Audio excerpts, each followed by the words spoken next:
కొమ్మినేని శ్రీనివాస్ గారికి వచ్చినటువంటి బెయిలు వైఎస్ఆర్ కాంగ్రెస్ పార్టీకి ఊపిరి పోసిందనాల. వరుసపెట్టి కోర్టుల్లో ఎదురు దెబ్బలు, అరెస్టులు అయితే కూడా బెయిలు రాదు, ముందస్తు బెయిలు రాదు.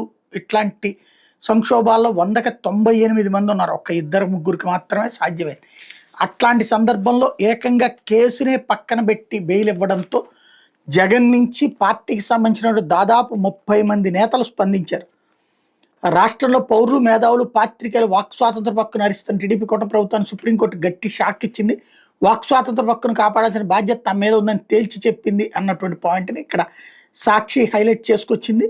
కొమ్మినేని శ్రీనివాసన్ నిర్వహించే కేఎస్ఆర్ లైవ్ షోలో పాల్గొన్నటువంటి కృష్ణరాజు అనుచిత వ్యాఖ్యలు చేస్తే అది ఇక్కడ అల్లారు అన్నటువంటి కాన్సెప్ట్ని హైలైట్ చేశారు. ఇందులో జగన్మోహన్ రెడ్డి స్వయంగా ప్రస్తావించినటువంటి చూసాం.